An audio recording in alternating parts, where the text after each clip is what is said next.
नमस्कार, जय हिंद। भारतीय संविधान, भारत का संविधान पढ़ा तो आप लोगों ने बहुत बार होगा। आज हम 10 ऐसे अनुच्छेदों को जानेंगे जिसके बारे में आप लोगों ने पहले नहीं सुना होगा। बहुत सारे लोगों ने नहीं सुना होगा, कुछ ने सुना होगा बट मैक्सिमम लोगों ने नहीं सुना होगा, क्योंकि सामान्यतः उन अनुच्छेदों को जानते तो हैं आपकी ये अनुच्छेद है, लेकिन उसमें क्या प्रावधान है इस बात को आप लोग नहीं जानते हैं। उदाहरण के तौर पर मैं आपसे पूछना चाहूंगा, केंद्र शासित प्रदेश में अगर उच्च न्यायालय की स्थापना करनी हो तो किस अनुच्छेद के तहत किया जाएगा। दूसरा, केंद्र शासित प्रदेश में अगर उपराज्यपाल अध्यादेश लाना चाहें तो वह किस अनुच्छेद के तहत लाएंगे। राज्य के लिए धन विधेयक भारतीय संविधान के किस अनुच्छेद में वर्णित है। राज्यों के लिए बजट भारतीय संविधान के किस अनुच्छेद में वर्णित है। या फिर आपसे पूछा जाए कि अगर किसी राज्य में शराब को पाबंद करना हो, शराबबंदी करना हो, जैसे आपके बिहार में शराबबंदी है, ऐसा किस अनुच्छेद के तहत संभव है। ऐसे 10 इंपॉर्टेंट अनुच्छेद हैं जो आपको जानने चाहिए और आप लोगों ने अभी तक नहीं जाना है इसको। तो चलिए हम लोग बारी बारी से सभी को शुरू करते हैं। आज हम लोग जो पहला अनुच्छेद लेंगे वह लेते हैं हम लोग अनुच्छेद 19 में आप लोगों ने सामान्यतः पढ़ा है प्रेस की स्वतंत्रता। क्या आप लोग जानते हैं कि आलोचना का जवाब देने का भी अधिकार आपको अनुच्छेद 19 ही प्रदान करता है। अगर आपसे कभी पूछा जाए कि आलोचना का जवाब देने का अधिकार भारतीय संविधान के किस अनुच्छेद में है, तो आलोचना का जवाब, जी हां, सुन लीजिए ध्यान से, आलोचना, अगर कोई आलोचना है कर रहा है तो आलोचना का अगर जवाब देना है, मैं यहां पर लिख दे रहा हूं, आलोचना का जवाब, ठीक ना। आलोचना का जवाब जो है यह आप दे सकते हैं अनुच्छेद 19 के तहत। जी हां, अनुच्छेद 19 के तहत आप जो है आलोचना का जवाब दे सकते हैं।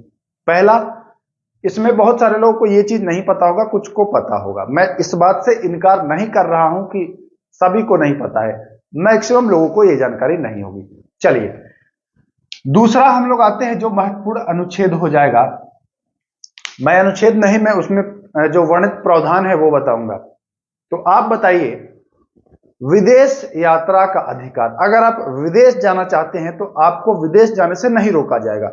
ऐसा भारतीय संविधान के किस अनुच्छेद में वर्णित है कि अगर आप विदेश जाना चाह रहे हैं तो आपको रोका नहीं जाएगा, यानी कि विदेश जाने का अधिकार भी आपको प्राप्त है। ऐसा किस अनुच्छेद में है, तो यह जान लीजिए, विदेश जाने का अधिकार। मैं लिख दे रहा हूं दोस्तों,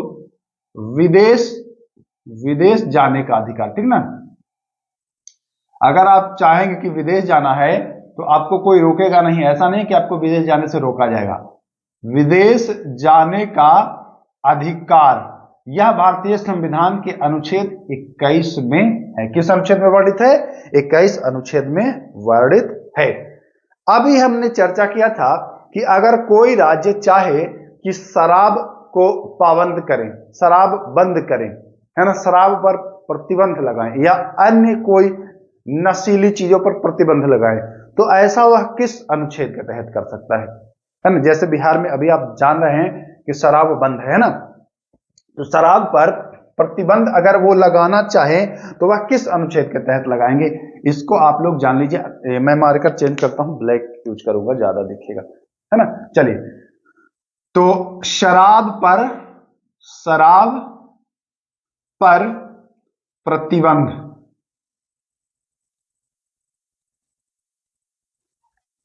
शराब पर जो प्रतिबंध है वो है अनुच्छेद 47। आपने राज्य का नीति निषेध तत्व पढ़ा है ना, राज्य के नीति निषेध तत्व आपने पढ़ा है, तो उसमें शराब पर प्रतिबंध की जिक्र है। जैसे नशीली पदार्थ या नशीले पदार्थों के सेवन पर आप प्रतिबंध लगा सकते हैं, ऐसा जिक्र किसमें है? अनुच्छेद 47 यानी कि 47। कोई दिक्कत नहीं, 47 तक आप जान गए। अब आप ये बताइए कि राज्यों के लिए धन विधेयक, अभी हमने चर्चा किया ना कि राज्यों के लिए जो धन विधेयक है वह किस अनुच्छेद में वर्णित है। केंद्र के लिए तो धन विधेयक आप लोग जानते हैं अनुच्छेद 110 बता देते हैं, लेकिन आपसे पूछे कि राज्यों के लिए धन विधेयक है ना, राज्यों के लिए धन विधेयक, चलिए मैं लिख दे रहा हूं, राज्यों के लिए धन विधेयक का प्रावधान, ठीक ना, धन विधेयक। क्या आपको पता है दोस्तों राज्य धन विधेयक किस अनुच्छेद में है? केंद्र के लिए तो आप 110 बताएंगे, राज्यों के लिए जो धन विधेयक है जान लीजिए ये सारे 10 अनुच्छेद जो मैं बताने वाला हूं वह इंपॉर्टेंट है बहुत ज्यादा। राज्यों के लिए धन विधेयक वह आपका अनुच्छेद 199 राज्यों के लिए धन विधेयक। अब बताइए जैसे केंद्र में अगर बजट लाना हो, बजट पेश करना हो तो अनुच्छेद किसमें है? अनुच्छेद 200 112 में, 200 नहीं 112 में है केंद्र के लिए। राज्य के लिए है, राज्य के लिए अनुच्छेद कितना है? वार्षिक वित्तीय विवरण कहते हैं, ठीक ना, या बजट ही लिख देते हैं हम सीधे शब्दों में, बजट। राज्यों के लिए यह है आपका अनुच्छेद 202, ठीक, राज्यों के लिए 202। कोई दिक्कत नहीं, समझ गए? बिल्कुल समझ गए। अब आते हैं हम लोग कि केंद्र शासित प्रदेश के प्रशासक अगर चाहें कि अध्यादेश लाएं, अच्छा आपने देखा है कि केंद्र के लिए जो अध्यादेश है वो 123 में है, राष्ट्रपति लाते हैं, राज्य के लिए जो अध्यादेश है वह राज्यपाल लाते हैं 213। लेकिन यह जो केंद्र शासित प्रदेश है ना, केंद्र शासित प्रदेश, शॉर्ट फॉर्म में मैं लिख रहा हूं, केंद्र शासित प्रदेश में अगर अध्यादेश लाना चाहे प्रशासक या उपराज्यपाल, ठीक, केंद्र शासित प्रदेश अध्यादेश किस अनुच्छेद के तहत लाया जा सकता है? केंद्र शासित प्रदेशों में जैसे दिल्ली केंद्र शासित प्रदेश है कि नहीं, तो किस अनुच्छेद के तहत यहां अध्यादेश लाया जा सकता है?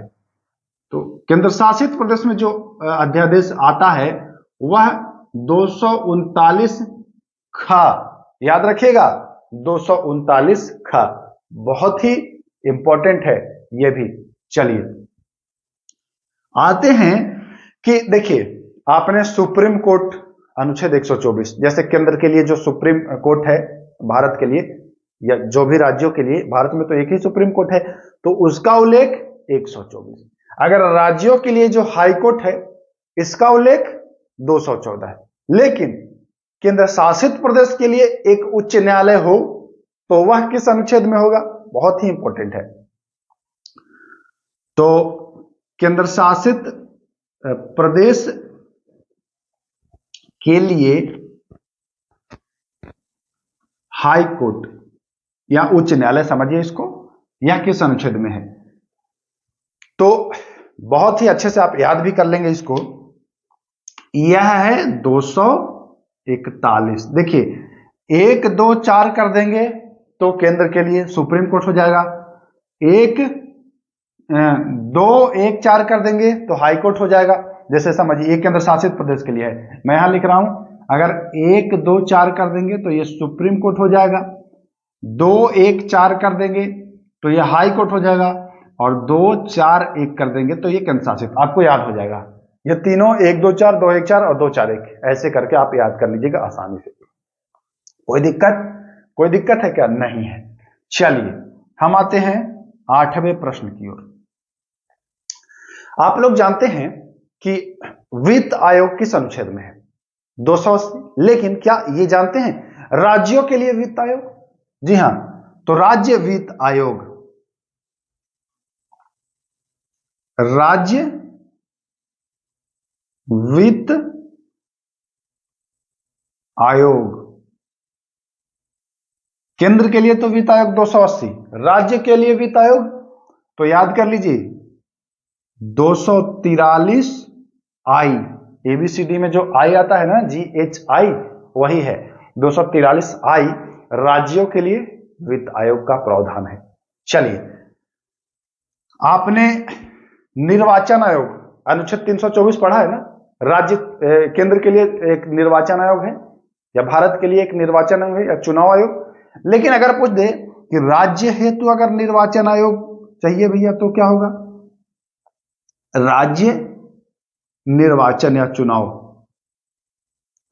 राज्य निर्वाचन आयोग, है ना। राज्यों के लिए अगर निर्वाचन आयोग की बात की जाए तो किस में आएगा? केंद्र के लिए 324 में है, राज्यों के लिए 243 के, है ना। किसमें? के में, के जो हजार वाला के है ना, 243 के में। एक और अनुच्छेद मैं बता देता हूं जो बहुत ही इंपॉर्टेंट है और 10वां है आज का प्रश्न, लास्ट। अनुच्छेद 365। क्या आप जानते हैं कि अनुच्छेद 365 के द्वारा भी राज्यों में राष्ट्रपति शासन लगाया जा सकता है? आपने अनुच्छेद 356 पढ़ा है, 352 पढ़ा है, 360 पढ़ा है। क्या आप ये जानते हैं 365 अनुच्छेद भी राज्यों में राष्ट्रपति शासन के प्रावधान से संबंधित है? 365 अनुच्छेद के तहत भी राज्यों में राष्ट्रपति शासन जो है वह राष्ट्रपति शासन लगता है। यह भी याद रखना है आपको, अनुच्छेद 365 भी राष्ट्रपति शासन का उल्लेख करता है। अगर केंद्र के द्वारा दिए गए निर्देशों को पालन करने में वह असफल होता है तो ऐसी स्थिति में 365 का प्रयोग करके राज्यों में राष्ट्रपति शासन लगाया जा सकता है। एक बार आप स्क्रीनशॉट लीजिए। अब मैं उम्मीद करता हूं दोस्तों कि यह 10 ऐसे महत्वपूर्ण अनुच्छेद हैं जो आप लोग, बहुत कम ही लोग जानते होंगे। कुछ लोग जानते होंगे, मैं इस बात से इनकार नहीं कर रहा हूं कि आप लोग नहीं जानते होंगे, लेकिन ये 10 महत्वपूर्ण अनुच्छेद हैं जो आपको जानने चाहिए थे। अगर भारतीय संविधान अच्छे से पढ़ना चाहते हैं, बिल्कुल समझते हुए विस्तार में, तो आप हमारे चैनल से जुड़ सकते हैं। प्लेलिस्ट बना हुआ है भारतीय संविधान, वहां आपको भारतीय संविधान से जुड़े बहुत सारे वीडियो मिल जाएंगे और आपको आगे भी मैं भारतीय संविधान पर जानकारी उपलब्ध कराता रहूंगा। तब तक के लिए नमस्कार।